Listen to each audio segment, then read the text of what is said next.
right, well, thanks for joining us for another Talks at Google event. We're joined today by Chef Adam Sobel. He's the owner of the Cinnamon Snail. Thanks, you guys. Everyone already knows you. It's a 4-time Vendy Award-winning vegan food truck. He's appeared on the Food Network and PBS, and he's written about vegan food for the Vegetarian Times. You also teach vegan cooking at the Institute for Culinary Education, and Adam's here today to talk about his new cookbook and sort of storybook, Street Vegan Recipes and Dispatches from the Cinnamon Snail Food Truck.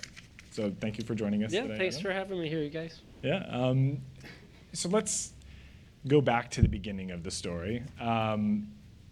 Your grandmother was an inspiration to you. You talk about her quite often. Was she the reason you got into food to begin with? Well, I grew up in a house with a lot of food. My mom is a literary agent primarily for cookbook authors. So there were always people like testing recipes in our home and even doing like photo shoots for their cookbooks in our home.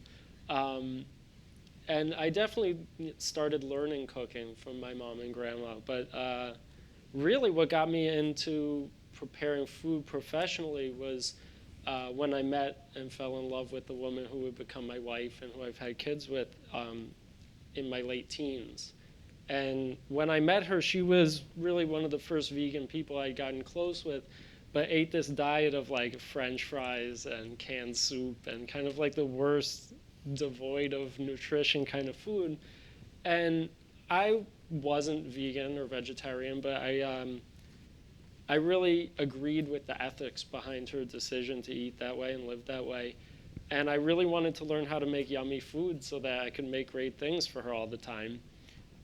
And I started just going to, Barnes and Nobles and trying to copy recipes out of books and veganize things. And I started working in restaurants really just to start picking up more tricks to play around with.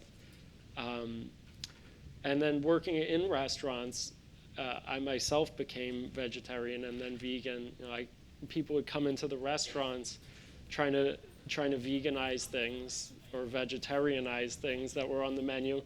And the other cooks would kind of like scoff about it and give them a hard time. And I kept finding myself standing up for these people because I agreed with the ethics behind it. And eventually somebody was like, well, why aren't you vegetarian yet? And at that point, I kind of had no excuses left. And I was like, yeah, you're probably right. So then I got really, really into it. Okay, so you started cooking professionally then to learn how to cook. You figured might as well get paid for it. I waited tables for a few weeks, terribly. So I know sort of the restaurant business is a difficult life. Did you know going into it how challenging it would be, the hours, that sort of thing? Yeah, I mean, my first restaurant gig was at a restaurant on the Upper West Side West, which is one of Tom Valenti's restaurants. And I was working like 6 days a week, and I was baking cakes for people on the side. And I would have to get on, this like 4 a.m. bus from Jersey where I was living and drop off cakes I was delivering on my way to work, and would work this like horrendous long day. And, I would get like 2/3 of my sleep on the bus to and from the city. And it was the worst paying job. Like I probably wasn't getting even paid minimum wage or something. But for me, that was always way more attractive than paying to go to culinary school.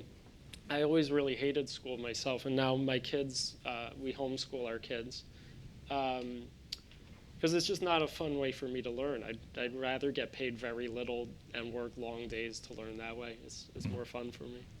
So you were in the middle of the professional cooking world. You were a talented chef. So maybe it's easier for you to become vegan because you can prepare food for yourself. I know a lot of people say, oh, I could never be a vegan, I could never be a vegetarian. What do you say to people that feel that way? Well, I mean, certainly when I chose to become vegetarian and then vegan, I wasn't a talented chef at that point. I made plenty of things that sucked. And to be honest, like I still throw out a terrible meal every once in a while. It happens, That's part of trying to get great at something. You have to be willing to fail at it miserably for years and years. But for me, the reasons for my becoming vegan were always very ethically based. And I think the people who struggle with it are choosing to be vegan maybe for health reasons or some other dietary concern. For me, I became really aware of the suffering that animals endured to be part of the food production system, and it didn't feel like it was worth it anymore. I hesitated becoming vegan for quite a while, feeling like it would be, encroaching upon my freedom to live however I wanted, and it's really not the case. Once I became very aware of how animals are treated and what they have to go through, like I could still eat animals if I want. I'm perfectly free to do that. I just don't want to harm creatures anymore. Right. So that's made it very easy to never look back. I see. So you weren't a talented chef when you started, you're saying? Yeah, no, I saw. But I think I think the lines at the Cinnamon Snail tell a different story, at least these days. So as a talented chef who now has experience in the food industry, when you're not eating the food that you or your staff is cooking, what are your favorite vegan meals? Maybe around the city or around the country or world? Or Yeah, I mean, what really attracts me the most in people's cooking is really kind of feeling the love that they've put in it. Not to sound really cliche about it, but I think it's really evident in some people's cooking style. Somebody who makes you like a family meal and it's their grandmother's recipe and they're making it feel like they really care about you. You just feel such a different energy in the food. And for me, it almost becomes like immaterial what the actual food is. It's really like you're being sustained by their kind of nurturing energy. I think there's really very few restaurants in the city that you can feel that. Actually, one of my favorites that was like that just closed like last week. It was the Lan Vegetarian Restaurant on 6th Street, which was a Vietnamese family-run business. You could hear the mom and the dad in the kitchen listening to Buddhist hymns on loop, and the son was their waiter, and it was a really sweet place, and you felt like you were just eating in their home. And so, I mean, traveling around, that's what I gravitate towards. When I travel in India or Asia, eating street food made by somebody who really cares about what they're doing, that's more exciting to me than eating at the fanciest, most refined kind of restaurant. I see. So food with love, and so you said, you got into the vegan cooking to help rescue your future wife from French fry and canned soup vegetarianism. But we all have these guilty food pleasures. What would you say yours is? Oh yeah, I'll fuck up some fried food. No question about it. I really try not to eat that way regularly because I also practice a lot of yoga, and I also really want, because I'm like a vegan person who's semi in the spotlight, I really want to show people, look, you can feel great and be really healthy and have like a balanced diet and be out there kicking ass on a vegan diet. So I don't want to be like, way overweight and not feeling incredible, but yeah, any kind of potato products, French fries, samosas, I mean, exactly what I've like set out to not have my wife eating. Like, she's right, like pierogies are dope. Don't get me wrong. There's a good pierogi recipe in the book too. There's like a truffled pierogi recipe. That's my Achilles heel. Okay.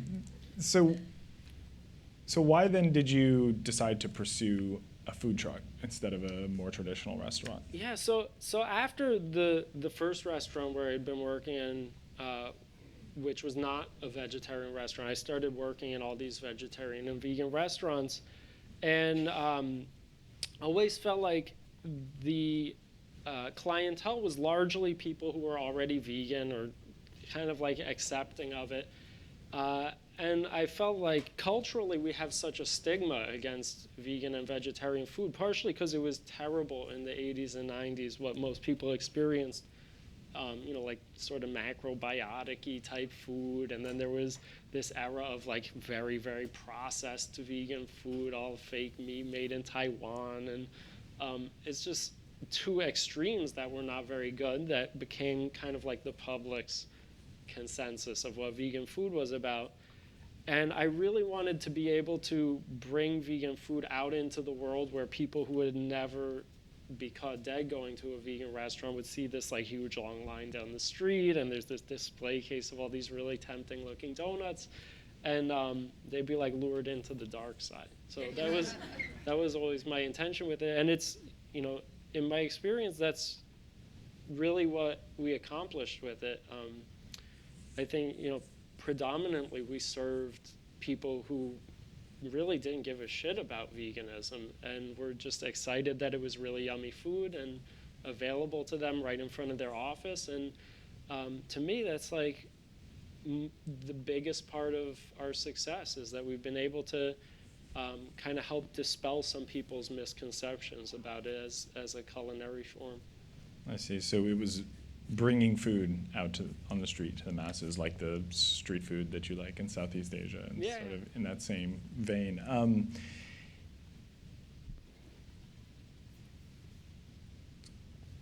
Suppose I wanted to open a food truck. What should I expect in terms of what's ahead for me? I mean, there's this perception maybe that opening a food truck is easy, whereas opening a restaurant is difficult. Right. So I got, for years, I would get a couple people calling me or emailing me a week asking me for advice about them opening a food truck.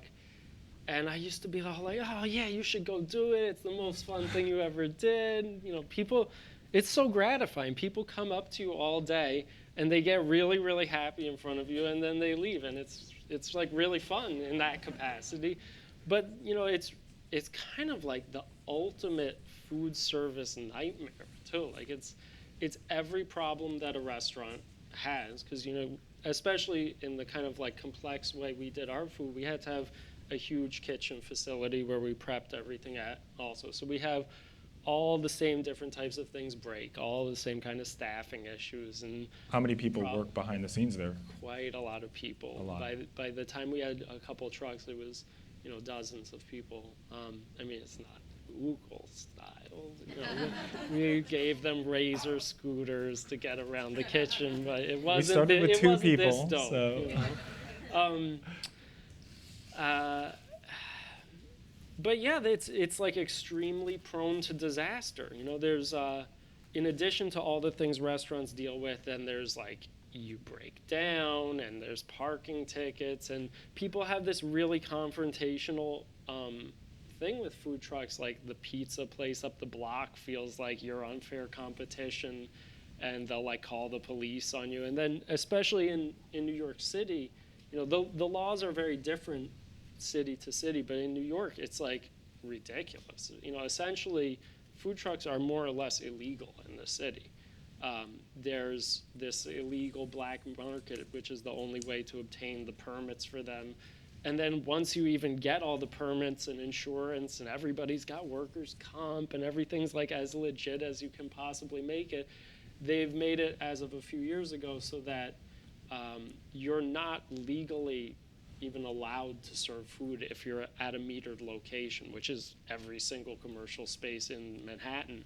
So, you could be in a busy lunch rush and police just come and say, oh, you guys aren't allowed to operate in front of a meter. You got to go. So, yeah, it's like every nightmare of a restaurant, but multiplied. Like, it became almost like a joke between me and my wife. Like, every day there's always like some absurd thing happening. It's fun. And for me, it was really worth it because I was motivated by trying to change our culture a little bit and trying to get the mainstream to think a little bit more compassionately. So, as far as I'm concerned, enduring all these like hurdles and issues, it's like sort of a matter of life and death for the animals who people ended up not eating. Right. So it was very, very worth it. But yeah, most people who like just want to run like whatever kind of, they just want to do like a waffle truck because it's trendy right now. now I just tell them, man, you could like save yourself so much headaches by doing it as a restaurant and not a food truck.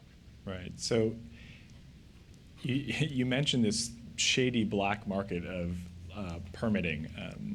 So I'm curious about this. Without implicating me, making me a conspirator in any way, what can you tell me about these shady permits that people, not you, I'm sure, are acquiring out there? Right. So, yeah, as of the early 80s in New York City, this cap was placed on the number of vending permits, both for trucks and carts. It's the same permit.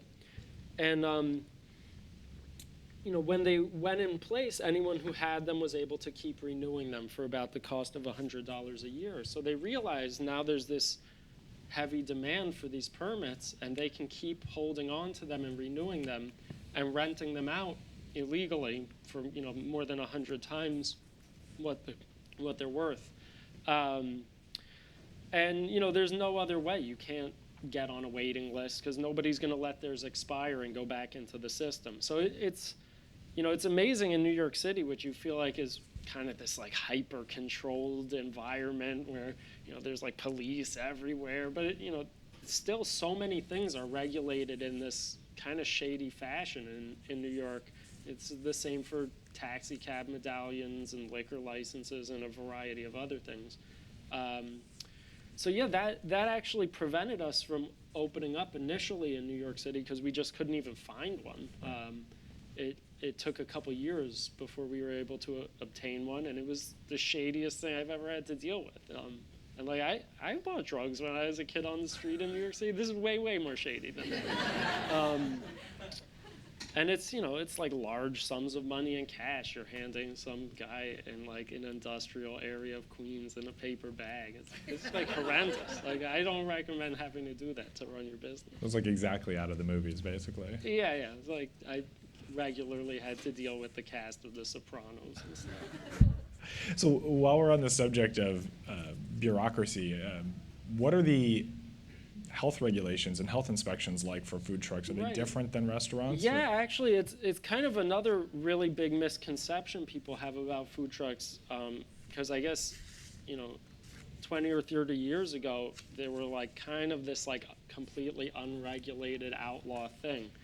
I mean, now a food truck gets way more meticulously health inspected and way more frequently because they're going to all different neighborhoods. So it's, they'll jump on the truck at your busiest time ever and be like looking with a flashlight at the underside of the corner of the counters for any building. It's really very difficult.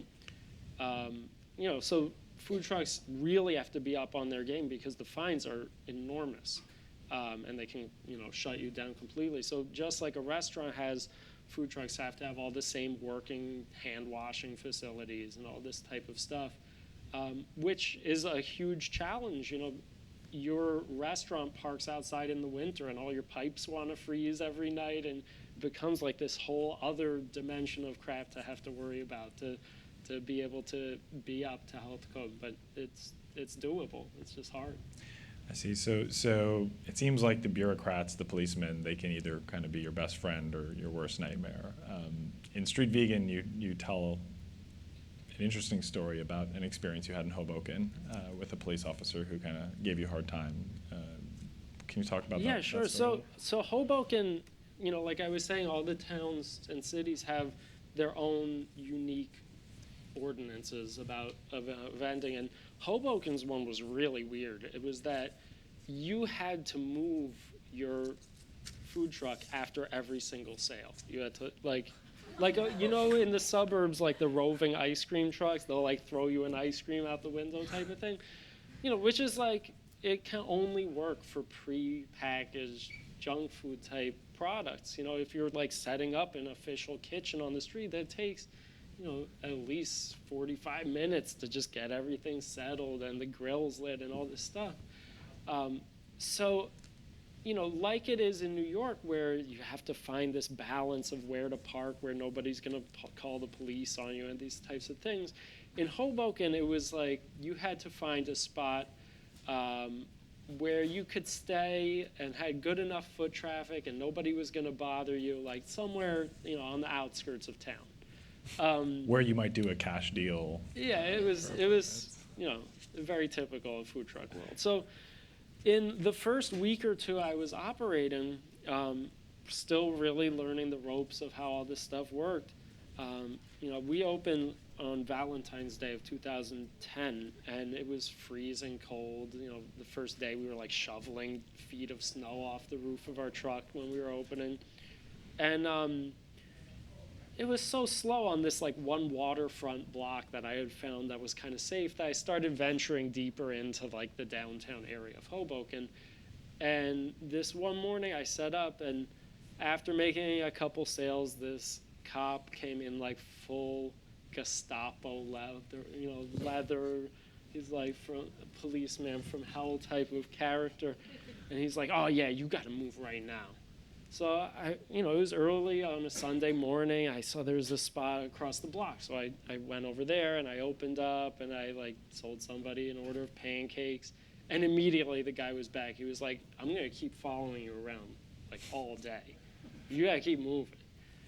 And I kind of like didn't really get it, and I was like packing up slowly. So he came back and immediately issued me, $500 in tickets, and he made it clear like he was gonna just make my day hell. And I had a whole truck full of freshly made donuts and all this stuff that was just gonna go to waste. And I knew I had to just pack up for the day at that point. And thinking about it, driving out of town, I stopped at the police precinct and I was like, okay, here's all the donuts I have, you guys. Like, I don't even know what to expect tomorrow when I come back to operate in this town. And I came back the next day, and I felt like bad, like the guy had been so mad at me, this policeman. So I went to the police station and I asked for him by name, the police officer, and I introduced myself, and I was like, look, I'm really not trying to be a dick. I just want to make vegetarian food for people. And like immediately, just because I talked to him about it, he was a little bit nicer. And a week later, I was serving again food on the waterfront, and I saw this police car pull up. And I'm on the phone with my wife because it's real slow, and I'm like, oh shit, then the police are here again, I gotta go. And it's the policeman. He comes out and he orders all this food, and there's a couple people waiting on food, and he's like, giving them rave reviews, telling them which donuts to get. And he became, he started bringing other cops there, and they'd get like tofu sandwiches and stuff. So yeah, I mean, if you're ever like harassed by the police, it's true, you just have to feed them like truckloads of donuts. It fixes all your problems. Wow, and that just works, huh? Yeah. Wow. So I guess speaking of the food, let's start talking more about the food instead of the bureaucracy. Right. As interesting as all that is, you mentioned how you're still every once in a while you'll have to throw out a meal that you make that's just no good. You're constantly experimenting with dishes and that sort of stuff. What are your current most exciting experiments? Can you share any with us, or they stay top secret until they see the light of day? No, I mean, there's so much stuff. I'm always experimenting, especially at home with my wife, who does a lot of pastry stuff. So we're constantly tweaking and perfecting new things. And there are things too that like I'll come to be great at making, and I always feel like I can get better at it. I mean, a perfect example are the donuts we make, which is like a very comprehensive chapter for in the book.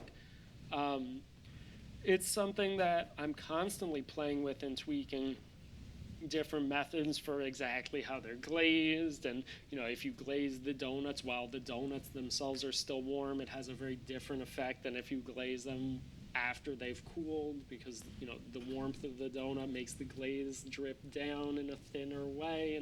And there's constantly stuff like that. Another thing which you guys had in the cafeteria today are the bao buns, which there's a few recipes for in the book. It's like a Chinese style steamed bun, and I'm really like tweaking the method I do that with, because I have this great idea about doing like vegan burgers on Chinese style steam buns.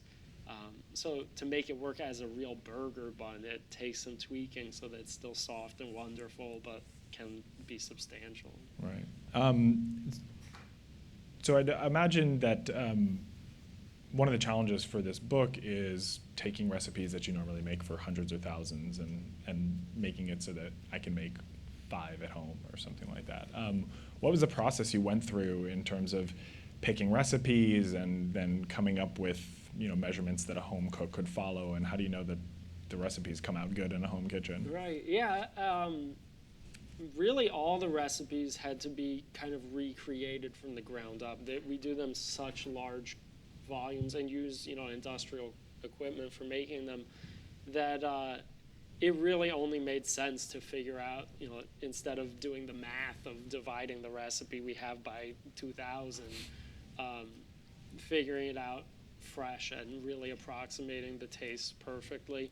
And then I had a great collection of different recipe testers I worked with, and I really tried to have both people who are really novice cooks and people who were more professional, so that the people who really knew about cooking could point out the stupid mistakes I had made, and the people who were terrible at cooking would ask me the dumb questions that I assumed people might know. So that really helped me hone things. But the thing about doing the book, for me, that was really fun, is that on the truck itself, we're really limited in the kind of equipment we have for serving food. We really just have a flat top griddle on the truck. So doing the book really allowed me to start having recipes available to people for things that I wish we could offer, dumplings on the truck, and there's all these really hooked up entrees in the truck as well. So that was really a fun opportunity. So there's recipes in the book that people have never seen if they've been to the Cinnamon Snail. For sure. Some of it are things that we've always offered for catering and stuff. The entrees, it's kind of funny. A lot of them we did used to have on the truck, because when I first opened the truck, I thought it would be this great idea to not have any sandwiches whatsoever on our truck, which that's become like synonymous with what we do. But I just wanted to have all these like architectural, beautiful entrees all stacked up with like beautiful fried garnishes on them and stuff. And so when I opened, I had like 13 different entrees on the truck and maybe like a sandwich or something. And it's like a completely absurd, impractical idea I had, that people would be willing to eat that on a paper plate in their lap during their lunchtime. So that's why the food we do on the truck gravitated so much towards it being like almost a whole entree in between 2 pieces of bread. Some of the things we serve on the truck are really complex like that. Right. And so, you have some very complex recipes, and in the book you kind of helpfully go through all the ingredients you'll see later in the book and what they are. And so there are a lot of ingredients, and some folks here, especially in Manhattan, don't have gigantic kitchens. What are kind of the must-haves for a good vegan kitchen? Well, I mean, I guess everybody's tastes are different, but definitely one of my desert island, I get to bring one seasoning ingredient with me to the desert island, is plum vinegar, the umeboshi plum vinegar. It's kind of in an embarrassing number of things I make because I love it so much. It really has this very bright umami, kind of salty, tangy flavor. You would think, plum vinegar sounds so sweet and fruity, but it's this really tangy, really brings things to life. It's great in all kinds of dressings and marinades and sauces. I use it even in soups. But it's really a great seasoning. That's definitely one of my go-to. That's a must-have for your kitchen. Yeah, I mean, there are so many things that we use on the truck that we rely on it, and it's allows us to do like a very simple preparation with it that's versatile. So for instance, in the book, and which we use on the truck, there's a recipe for just very simply marinated kale that is just massaged with plum vinegar and extra virgin olive oil, some black pepper and thyme, and it's it's a very simple, easy to make recipe, and it makes the greens really easily digestible because the acidiness of the vinegar kind of penetrates the cells of the greens and makes it soft, almost like sauteed greens. But it doesn't impart like a very specific flavor profile on it, so it could be used, we'll use that same marinated kale in a variety of different things on the truck, from like more Asian, it's like in our Korean barbecue seitan, and it's also on the Thanksgiving style sandwich we do, and it kind of works easily for both. Right. And so greens, that's a dish that people are comfortable making vegan.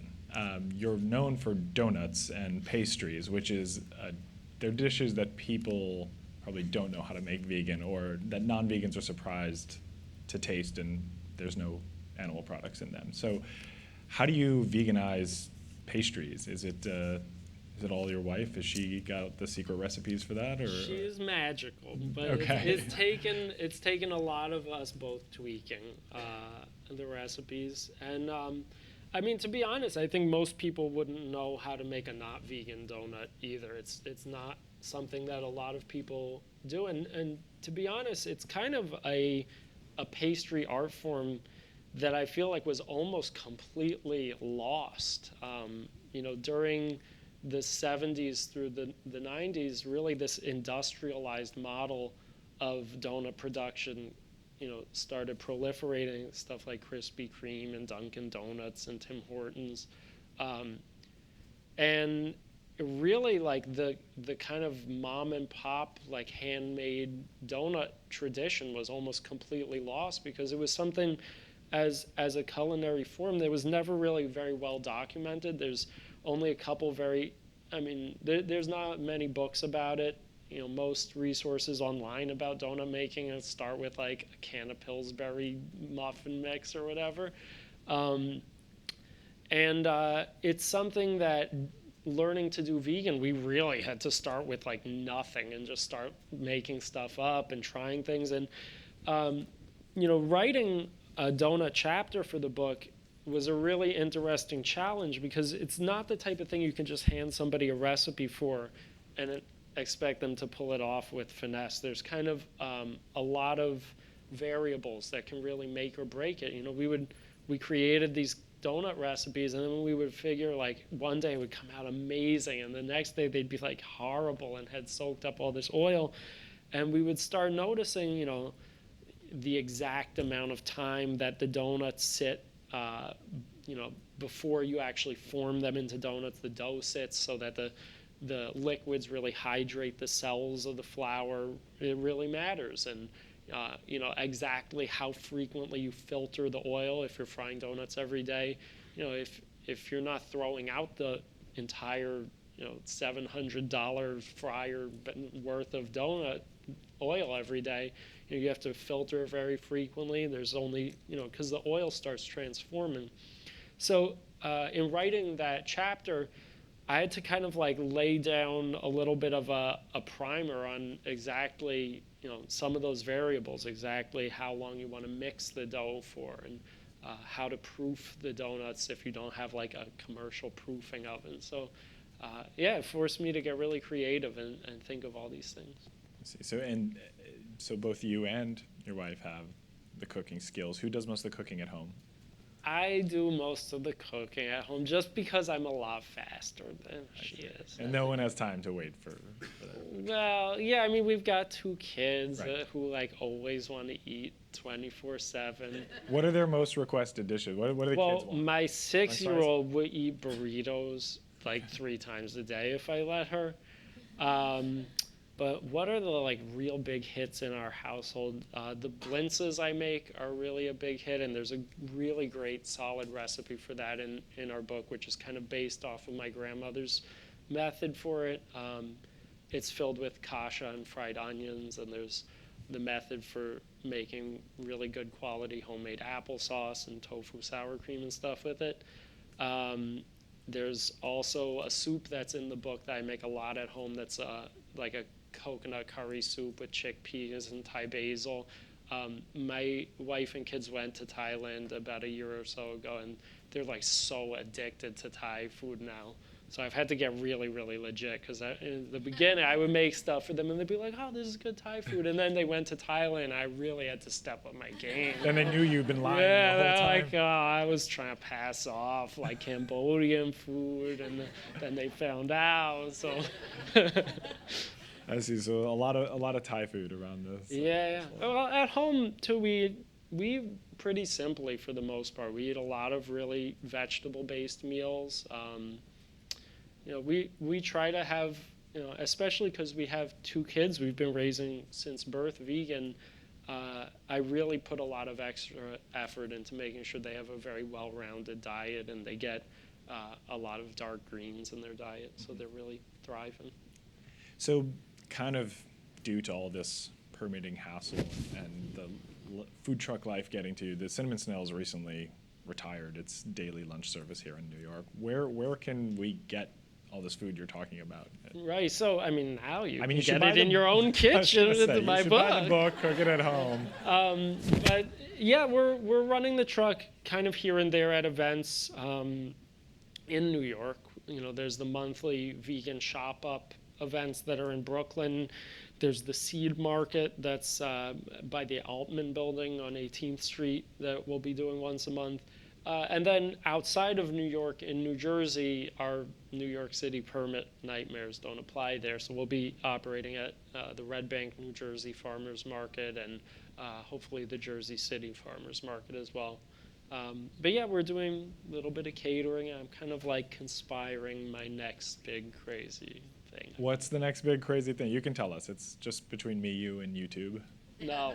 No, you can't. No, yeah, I'm gonna have to keep you waiting. But there's some fun thing brewing in my brain, and then I'm also doing consulting for a couple different brands, to help them develop vegan lines of what it is that they do. Okay. And And there's that's always fun. as you mentioned, the catering, custom cakes, and that sort of stuff. Yeah, my wife makes really beautiful wedding cakes and stuff for people. And the rest of us will just have to wait to find out where the. You guys have to hope to get invited to a wedding, and then you can eat her cakes. Well, that's incentive to get married too. If anyone's been holding out on that. So, I think we've had a great conversation, but I'd imagine people have questions for you. If anyone has questions, if you could make your way to one of the 2 mics and. Just be warned, I can't see you guys at all. We're blinded up here. But ask me questions. Hey, Adam, thanks for coming. Sure. I live in downtown Jersey City, and I'm looking forward to you hopefully being at the farmer's market. I wanted to ask you, I don't know if you're aware, the owner of Two Boots Pizza has mobilized a coalition of other. Do you know where I'm? Yeah, He they're mobilized really a coalition against of restaurants that they're basically trying to push out the food trucks and the prepared meals at the farmer's market, which really pisses me off. What do you think we as residents of Jersey City can do to counteract that? That's a good question. I know the Jersey City Farmers Market is kind of curated by the Downtown Historic Improvement District there, which is kind of a good thing as far as our being there is concerned, because they're sort of like the city government-oriented branch. It's kind of the cause for a lot of the headaches we have dealt with in the city, too. There's a lot of businesses who just feel that food trucks are an unfair form of competition and want them out. And unfortunately, because they pay the property taxes in that town and we don't, they have a lot more say than we do about it. But if you're a resident there, you also have some say in it. So I don't know if there are like council meetings or hearings about these issues that you can attend, but certainly, speaking up for food trucks in that capacity would be helpful. I don't really know exactly how it's going there. Yeah, I went to the meeting where the Two Boots guy, he made a very passionate, well-practiced speech, and I didn't speak. I didn't sign up ahead of time, but it's effective because now, in the Grove Square, the food trucks aren't there anymore. And I know at lunchtime they have issues that they keep having to move, and I think it's detrimental to the people ultimately in terms of choice. And Right. Yeah, I mean, I think it's the council member, Steve Fulop there is kind of... He's the mayor. Is he the mayor Yeah. now? Okay. When I was in Hoboken, he was just a council member, I think, at that time. Former councilman. Yeah, I mean, he's kind of like, doesn't like food trucks either, so... I mean, he wears the big pants in Jersey City.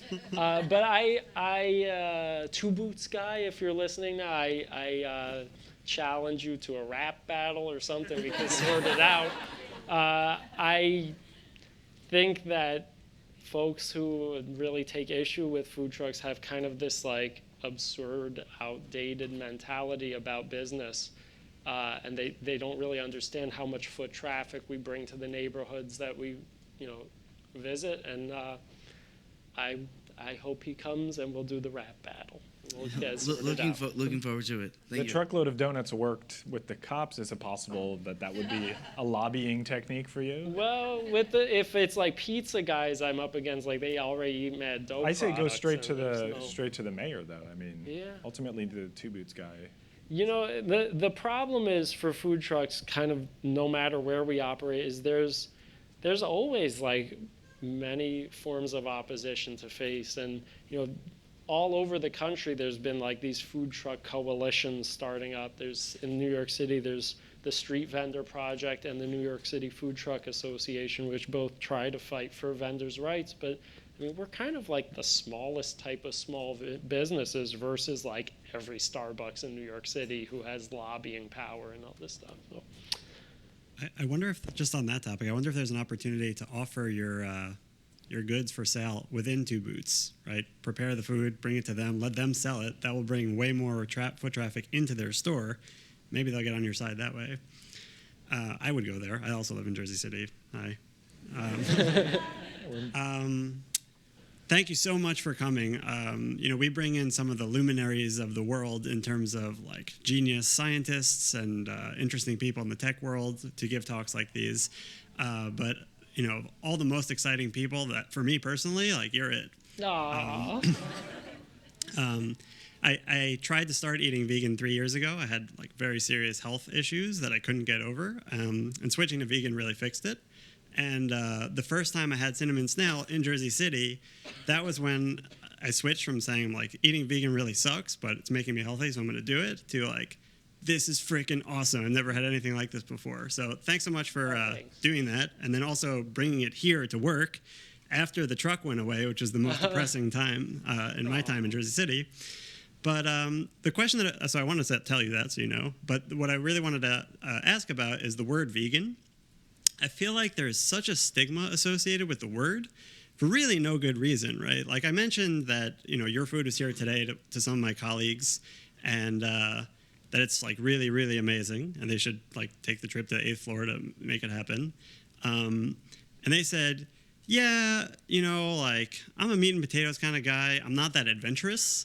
And there's really nothing adventurous about not eating animal products, like having some vegetables or like tofu or something like that. But that's sort of the attitude about the word vegan. And before I became vegan or started eating vegan food, my mother-in-law used that word all the time. And as somebody who is not someone who ate in that way, I found it very offensive. Like, you think you're better than me? You make vegan food? You're so fancy, vegan. I was just wondering, like, given that it has such a stigma, and vegetarian has much less of a stigma because it sounds more like the word vegetable, I guess. Is there a way to maybe... I think there is a movement towards more people believing that the vegan eating is like a more sustainable way to run the planet and it's healthier for people, and people generally like it, but people also generally dislike the word. I wonder if there's a way to come up with like a new marketing campaign for like Eat for Life or like pro. Yeah, I mean, people are animal. calling it plant-based. There's all these different words that have been coined, but I mean, I think what our culture's dealing with is kind of more deeply psychological, right? Like, people are not... The excuse that people are afraid that it's not going to be yummy or that it's not going to make them feel great, like, there's all these different excuses, but I think more fundamentally, it's sort of like, because it's an ethical, an attempt to really try to limit the violence we cause, right? it forces people to observe the way they've lived their whole life, and that's very painful when you realize you've been living in such a way your whole life that's indirectly caused a lot of suffering. And it's something that a lot of people would rather keep out of sight and out of mind. So it becomes like people get really defensive about it and will become very offensive towards veganism because it kind of challenges their moral ideology. Not to get real like philosophical about it, but I think that's like a really big part of our culture's opposition towards it. Not to say that it's even a perfect model in and of itself. I mean, there's a lot of varieties of ways people can eat in a vegan way that are more or less nonviolent, right? But I think that's really what a lot of folks struggle with about it. I don't think it needs to be marketed differently. I think our culture just needs to take a little more time with it before it really can accept it and comprehend it in its fullest. All right, thanks so much. Hey. Hi, Adam. Thank you so much for coming. Yeah. I have like 1.5 questions. Okay. The first is what you're drinking looks really yummy. I was just wondering what it. It's the best. This is yerba mate. It's a tea from Argentina and Uruguay. The straw is called a bombilla, which has like this strainer at the bottom, and it's a lot of very thick herbs. Yeah. It's really tasty in my opinion, but it's kind of one of these things that people love or hate. It's almost got like a tobacco-y quality in some weird way, like a very all around your mouth palate experience. But it's sort of great for you. I think it's probably like 90% what I've made out of because I consume a lot of it. But yeah, it's sort of like a multivitamin in some ways. It's got a ton of amino acids and minerals, lots of B vitamins, magnesium. Cool. That's what it is. That's very cool. I like tea a lot. Yeah. My actual question is, I'm curious where the name Cinnamon Snail originated.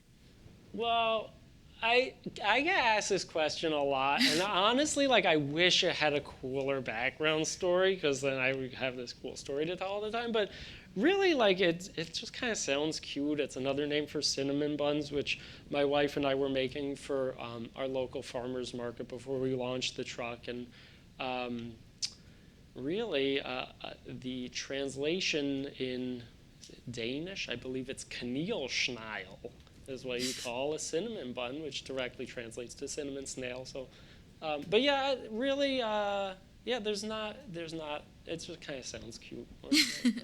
Thank you. Yeah. Hey. Hey, thanks so much for coming. I one time stopped by the Cinnamon Snail immediately before a bus back home to Virginia, and now my folks expect a donut every time I come back. So you've really helped me raise the expectations for me as a son. So I have a question. There's sort of a part that's of personal interest to me, and then something that other people might find interesting. My landlord shut off my gas like a month ago, and there's like no word on when that's coming back. And so the I guess more micro question is, do you have any good recipes that only use a slow cooker and a rice cooker? What you need to get is an induction burner, like an electric induction burner, and then you could cook a lot of things with that. Yeah, there's not too many easy bake oven recipes in my book. Yeah, get yourself an induction burner, but get your landlord in trouble. That's not right. You gotta get some gas back on. Okay, and then my, I guess, more interesting question is sort of related to that. I take it that cooking in the truck and then cooking in like a real kitchen, not that your truck doesn't have a real kitchen, but a more traditional kitchen, are very different. And do you find that the sort of constrained environment of the truck has led you to be more creative with your recipes in any way? That's an interesting question. Well, the format of the truck and the fact that we became like this astronomically busy food truck that has, it's like a very limited space you have in a truck, and if you can only fit so many people in it to be preparing the food.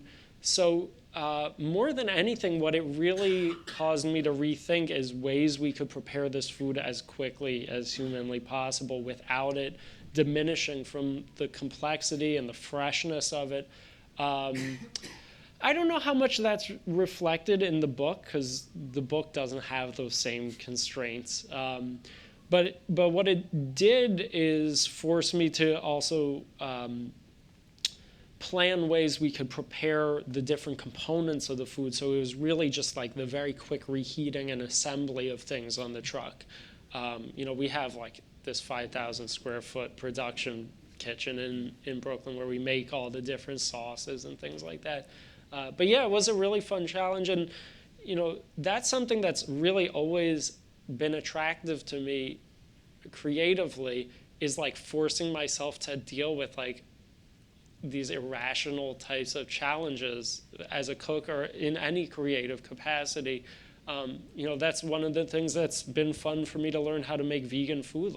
It's like almost, at first it almost seemed like you're cooking with like one hand tied behind your back, and then how you're gonna like prepare food for some guest who comes who's paleo and you want it to be vegan too. Like, I love that type of stuff. Or being on like some show and you've got to like make this huge ass meal in 30 minutes or whatever.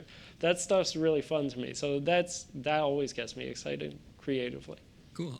Well, Kitchen Stadium is right across the street, and so I hope to see you there sometimes. We have to throw down. Thank you so much. Hey, Adam.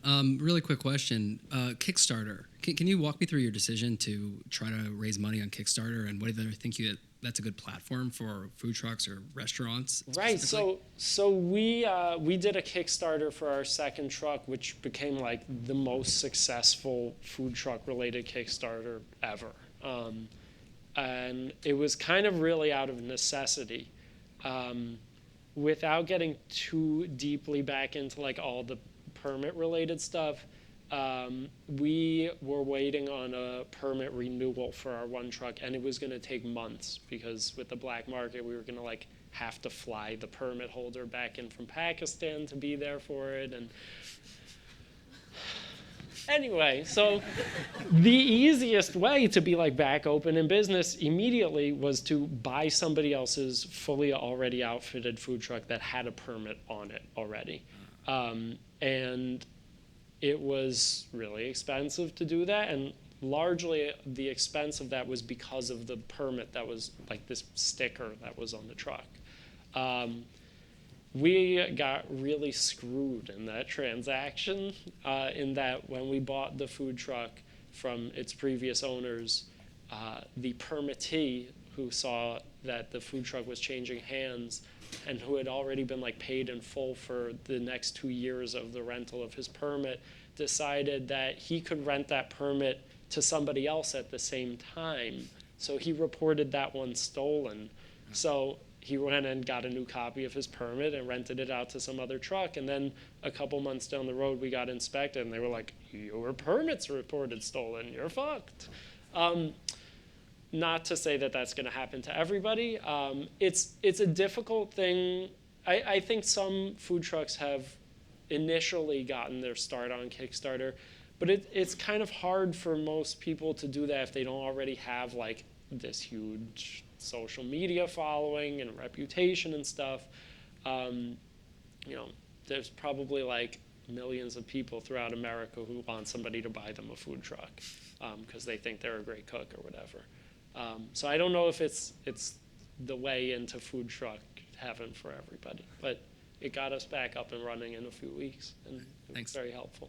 I think we have time for one more. Okay, let's do it. Hi, Adam. I miss your food truck in New York. I do too.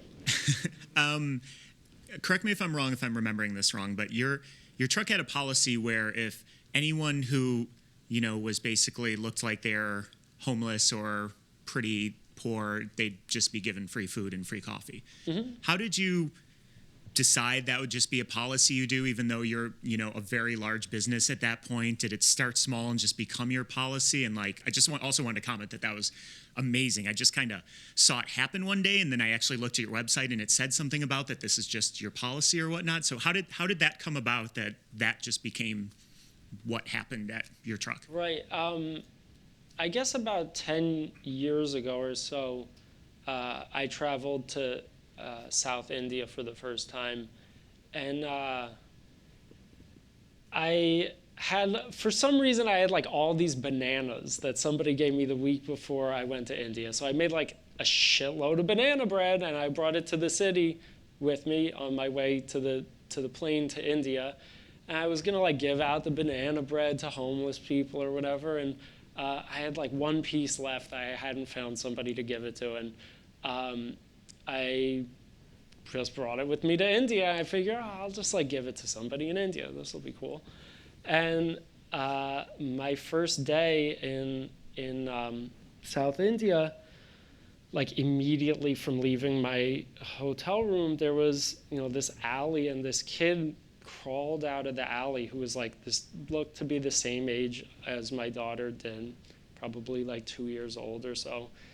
And she was like missing her arms and stuff, and she was like living in garbage in this alley.